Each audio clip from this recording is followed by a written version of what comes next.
جزاء وفاقا، یہ بدلہ ہے ان کے گناہوں کا پورا پورا. انہم کانوا لا یرجون حسابا، یہ لوگ تو قیامت کے دن کو بھلائے بیٹھے تھے، ان کو توقع ہی نہیں تھی کہ ایسا بھی ہو جانا ہے. حقیقت بات یہ، چاہے مسلمان ہے یا کافر، حالت تو یہی ہے. مجھے بتائیں جسے پتا ہو کہ میں نے مر کے اللہ کے حضور جانا ہے، وہ اپنے یتیم بھتیجوں اور بھانجوں کی جائیداد کے اوپر قبضہ کرے گا؟ جسے پتا ہو کہ میں نے مرنا ہے، جسے یہ بات پتا ہو کہ قرآن میں آیت کئی دفعہ ریپیٹ ہوئی ہے کہ جو لوگ ناحق کسی کا مال ہڑپ کرتے ہیں وہ اپنے پیٹوں میں دوزخ کی آگ بھاڑ رہے ہیں، تو وہ یہ کام کریں گے؟ not at all. Bulleh Shah ایسا مرنا نہ ہی غور پہ آ کوئی اور. یہ بڑا زبردست شعر انہوں نے کہا ہے. یہ ٹونٹ کے طور پہ، تانے کے طور پہ کہا ہے کہ جب ہم کسی کو قبر میں دفنانے جاتے ہیں نا تو ہم یہ سمجھ رہے ہوتے ہیں یہ تو کوئی اور مرا ہے، میں نے کدھر مرنا ہے. یہ لوگ جو کہہ رہے ہوتے ہیں نا، ایک ڈوگمے کے طور پہ بات کر رہے ہوتے ہیں کہ ہاں جی ماری جانا ہے جی، اسی بھی مرنا ہی ہے، سارا نہیں مرنا ہے. اور کرتوت سب سے زیادہ اس کے برے ہوتے ہیں جو یہ کہہ رہا ہوتا ہے. تو انہیں مرنا ہو تو پھر تیری یہ حالت ہو.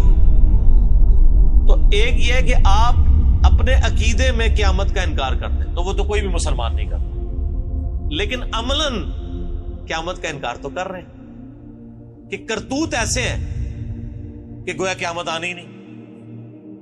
ایک شخص ہے نماز کا انکار کرتا ہے، ایک دوسرا شخص ہے جو نماز کو تو مانتا ہے لیکن پڑھتا نہیں ہے. تو قرآن کیا کہتا ہے؟ وَأَقِيمُوا الصَّلَاةَ وَلَا تَكُونُوا مِنَ الْمُشْرِكِينَ، نماز قائم کرو، مشرک نہ بنو. مراد کیا کہ نماز نہ پڑھنے والا کیا ہے؟ مشرک. لیکن پاکستان کے شناختی کارڈ میں مسلمان ہی رہے گا، مر جائے گا، اس کا جنازہ بھی پڑھا جائے گا. یہ آگے جا کے پتہ لگے گا کہ جی یہ قرآن میں یہ آیت لکھی ہوئی تھی. اور صحیح مسلم میں حدیث 246 کتاب الایمان چیپٹر میں کہ بندے کے ایمان اور کفر کے درمیان فرق نماز ہے. وہ تو مسلم میں لکھی رہے گی، مجھے پتہ ہی نہیں چلا. وہ تو ترمذی میں لکھی رہے گی حدیث کے جس نے جان بوجھ کے ایک نماز بھی چھوڑ دی اس نے کفر کیا، وہ تو لکھی رہ گئی. اس کو تو امید ہی نہیں تھی کہ اسے مر کے کوئی عذاب بھی دینا ہے. وَكَذَّبُوا بِآيَاتِنَا كِذَّابًا، یہ ہماری آیات کو سختی کے ساتھ جھٹلاتا رہا. جھٹلانا بھی دو ہے، ایک ہے عقیدے میں جھٹلانا، ایک ہے عمل میں جھٹلانا. اچھا ہم لوگ ویسے ایک ٹکٹ میں کتنے مزہ کرنا چاہتے ہیں. ہم کہتے ہیں جی ہم مسلمان ہی ہیں نا جی، خیر ہے مسلمان ہے تو اب جو مرضی کریں. کافر کو کہتے ہیں کہ اسلام بڑا اچھا دین ہے، تو کافر پوچھے کیوں؟ جی یہ خوبی ہے، اور اگلا وہ سوال کر دے کہ آپ کے اندر موجود ہے؟ نہیں، تو سر مجھے اس دین کی طرف کیوں بلا رہے ہیں؟ یہی کہے گا نا. آج کوئی کافر آپ کے پاس آ جائے اور آپ سے سوال کرے کہ بتائیں مسلمان کے کیا بنیادی عقائد ہونے چاہیے، اللہ کی بارگاہ میں کامیابی کا ذریعہ کیا ہے؟ وہ کہے گا جی اللہ کی کتاب جو ہمارے نبی علیہ السلام ہمیں وفات سے پہلے دے کے گئے.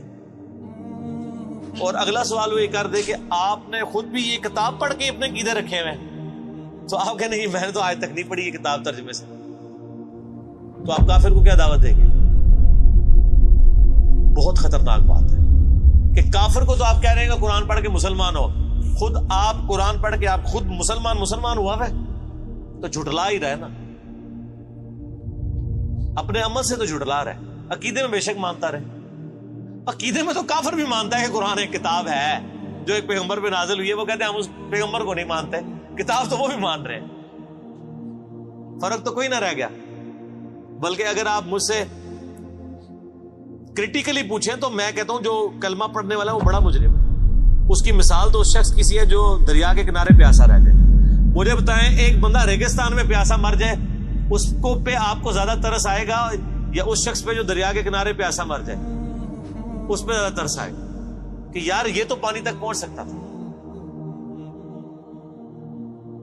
یہ کتاب زندگی ہمارے پاس ہے، ہم کسی کو دینے کے لیے تیار نہیں ہے. کیسے دیں گے؟ ہم خود ہی نہیں پڑھتے. وَكُلَّ شَيْءٍ أَحْصَيْنَاهُ كِتَابًا، حالانکہ ہم نے ہر چیز اپنے پاس گن کر لکھ لی تھی، یعنی تمہارے سارا نامہ اعمال لکھا ہوا ہے. فَذُوقُوا فَلَن نَّزِيدَكُمْ إِلَّا عَذَابًا، پس چکھو اب اس عذاب کا مزہ، اب ہم تم پر زیادہ نہیں کریں گے مگر عذاب ہی.